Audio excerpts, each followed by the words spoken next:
Hello दोस्तों, KVS classes के YouTube channel पर आपका स्वागत है और आप देख रहे हैं प्रकाश का प्रवर्तन पार्ट 6। आज हम लोग पढ़ेंगे दर्पण के प्रकार। दर्पण के प्रकार। आप लोग वीडियो में अंत तक बने रहिएगा, ठीक है। और वीडियो के अंत में आपको स्क्रीन पर लिखा हुआ नोट्स मिलेगा, आप लोग उसका स्क्रीनशॉट जरूर ले लीजिएगा, ठीक है दोस्तों। तो अब हम लोग स्टार्ट करते हैं आज का सेशन। दर्पण के प्रकार। दर्पण के प्रकार। तो सबसे पहले हम लोग समझेंगे कि दर्पण क्या होता है। दर्पण क्या होता है, दर्पण किसे कहते हैं, ठीक है दोस्तों। दर्पण एक चमकीली चिकनी सतह होती है जो प्रकाश को नियमानुसार प्रवर्तित करती है। दर्पण एक चमकीली चिकनी सतह होती है जो प्रकाश को नियमानुसार क्या करती है, परावर्तित करती है। उसे हम लोग क्या बोलते हैं, दर्पण बोलते हैं। क्या बोलते हैं, दर्पण बोलते हैं। आइए समझते हैं। दर्पण यहां पास तीन तरह का दिया हुआ है। समतल दर्पण, जिसके बारे में हम लोग पीछे की वीडियो में पढ़ चुके हैं। वैसा दर्पण जिसका सतह जो है समतल होता है, समतल दर्पण कहलाता है। वैसा दर्पण जिसका सतह समतल होता है क्या कहलाता है, समतल दर्पण, ठीक है। तो ये चीज तो हम लोग का हो चुका है, ठीक है। तो समतल दर्पण के बारे में हम लोग जो है पिछली वीडियो में देख चुके थे। अब आते हैं हम लोग गोलीय दर्पण पे। गोलीय दर्पण किसे कहते हैं, इस चीज को हम लोग जो है समझेंगे, ठीक है। देखिए, गोलीय दर्पण जो है एक कांच के खोखले गोले का भाग होता है। गोलीय दर्पण कांच के एक खोखले गोले का भाग होता है, ठीक है। ये बीच में इसका केंद्र है, वक्रता केंद्र। तो गोलीय दर्पण जो होते हैं वो दो तरह के होते हैं। गोलीय दर्पण दो तरह के होते हैं, ठीक है। एक अवतल दर्पण और एक होता है आपका उत्तल दर्पण, ठीक है। गोलीय दर्पण दो तरह के होते हैं। एक होता है अवतल दर्पण और एक होता है उत्तल दर्पण, ठीक है दोस्तों।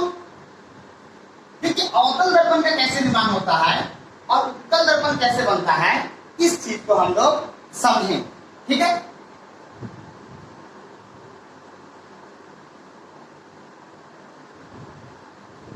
जब इस गोलीय दर्पण के बाहरी भाग को हम लोग क्या करते हैं, रंजित कर देते हैं, मतलब रंग देते हैं। क्या कर देते हैं, रंग देते हैं, ठीक है। तो होता क्या है कि जो अंदर वाला भाग है वह चिकना रहता है। अंदर वाला भाग क्या हो गया, चिकना, ठीक है। और बाहर वाला भाग जो है क्या हुआ, कलई किया हुआ है, रंजित किया हुआ है।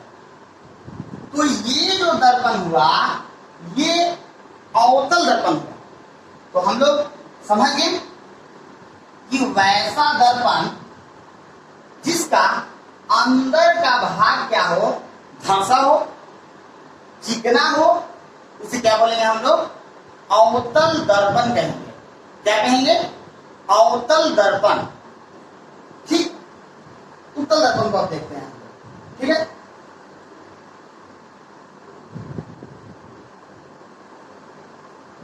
इसमें क्या होता है उत्तल दर्पण में कि अंदर का जो भाग होता है वह कलई किया हुआ होता है, मतलब रंगा हुआ होता है, ठीक है। और जो बाहर का भाग है वह क्या होता है, स्मूथ, चिकना होता है, ठीक है। या जिसका बाहर का भाग जो है उठा हुआ होता है।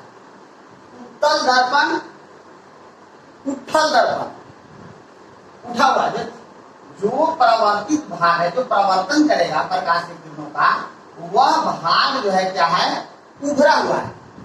तो ये क्या हो गया, उत्तल दर्पण, और ये क्या हो गया, अवतल दर्पण। तो हम लोग कह सकते हैं कि वैसा दर्पण जिसका प्रवर्तन करने वाला जो भाग है, पार्ट है, धंसा होता है। अवतल, तो हम लोग का मुंह गटर टाइप का बन गया, ठीक है। इस तरह का एंगल, अंदरूनी भाग क्या है, चिकना, ठीक है। तो ये हो गया क्या कि अवतल दर्पण। और ये बाहरी भाग क्या है, चिकना, और अंदर का भाग क्या है, रंगा हुआ, ठीक है। तो ये हो गया क्या कि उत्तल दर्पण। उम्मीद करते हैं कि आप समझ पाए होंगे दोस्तों, ठीक है।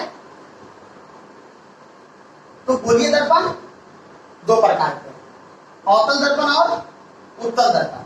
अवतल दर्पण का अंदर का भाग चिकना, बाहर का भाग रंगा हुआ। उत्तल दर्पण में बाहर का भाग चिकना और अंदर का भाग क्या रहता है, रंगा हुआ। एक होता है परवलयिक दर्पण। इसमें होता क्या है, यह पूर्णतः जो है गोलीय नहीं होता है, यह पूर्णतः गोलीय नहीं होता है।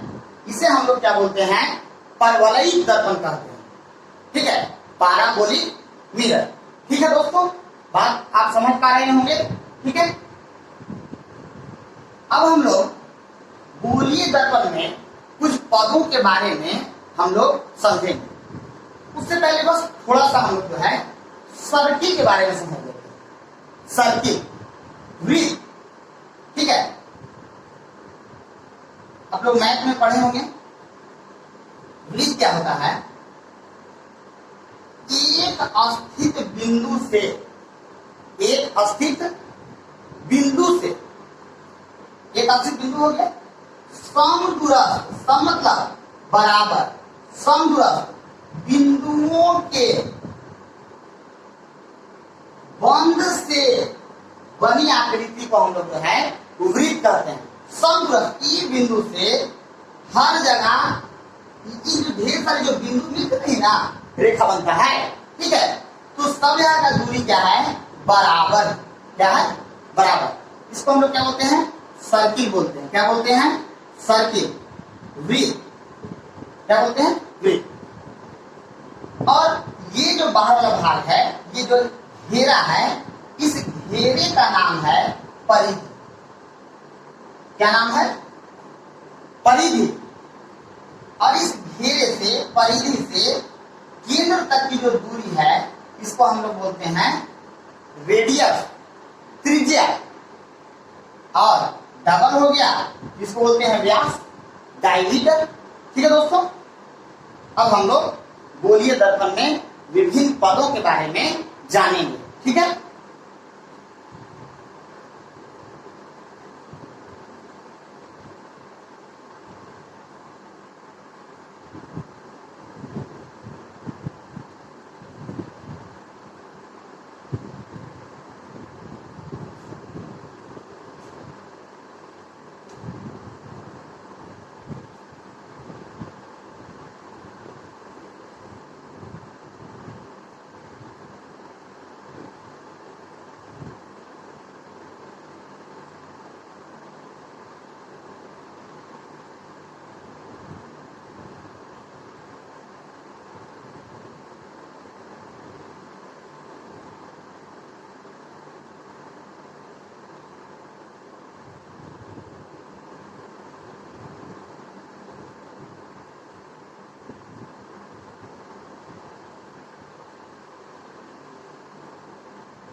दो भाग में कर देंगे।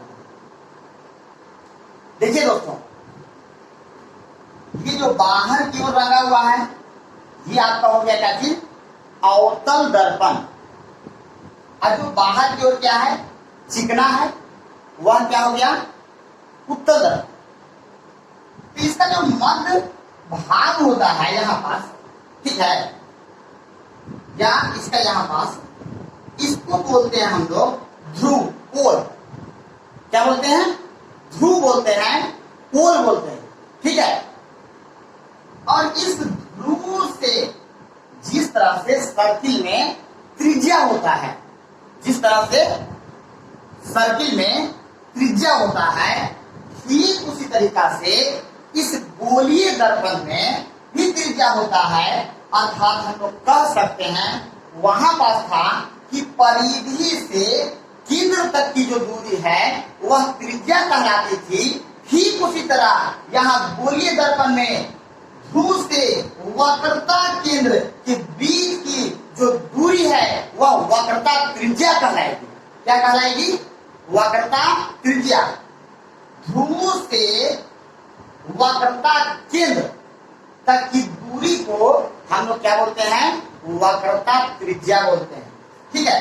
कहने का ये है कि ये जो पीसी जो हुआ, ठीक है, वह क्या हुआ? वक्रता त्रिज्या। क्या हो गया? वक्रता त्रिज्या, ठीक है।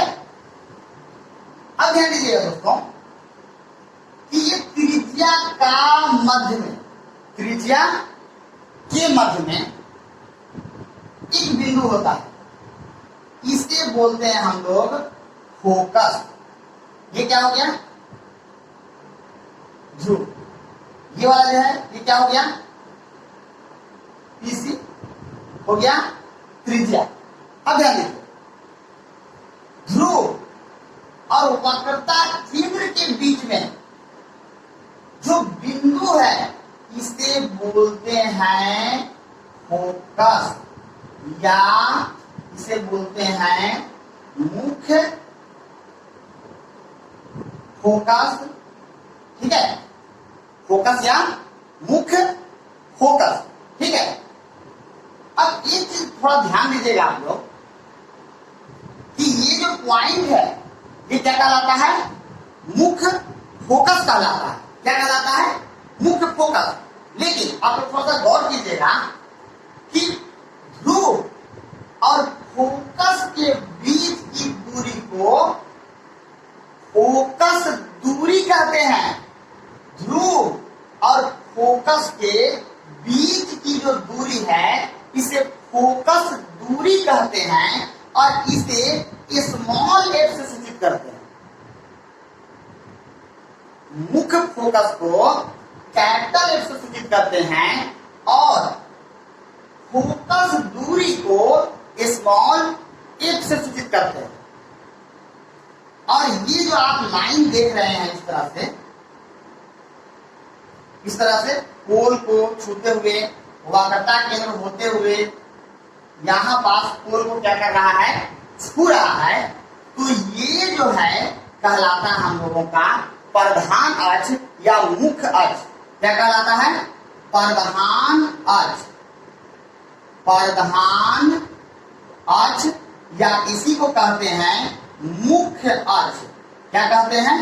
मुख्य अक्ष, ठीक है। फिर से एक बार इसको रिवाइज करेंगे दोस्तों, ठीक है।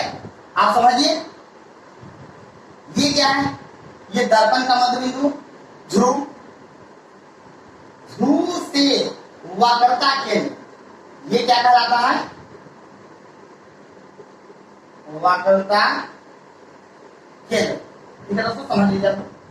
वक्रता केंद्र, ठीक है। प्रधान अक्ष ये जो है इधर, ये बीच वाला क्या हो गया? प्रधान अक्ष। ध्रुव से वक्रता केंद्र की दूरी वक्रता त्रिज्या। ध्रुव से मुख्य फोकस की दूरी फोकस दूरी, ठीक है। और ये जो बीच वाला भाग है क्या कहलाता है? फोकस कहलाता है।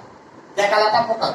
फोकस को कैपिटल एफ से सूचित करते हैं और फोकस दूरी को स्मॉल एफ से सूचित करते हैं, ठीक है दोस्तों। उम्मीद करते हैं आप बात समझ पाए होंगे, ठीक है दोस्तों। ठीक है दोस्तों, आज वीडियो में यही तक। आप लोग स्क्रीनशॉट ले लें, ठीक है, स्क्रीन पर रहेगा लास्ट में, ठीक है। और फिर मिलते हैं नेक्स्ट वीडियो में।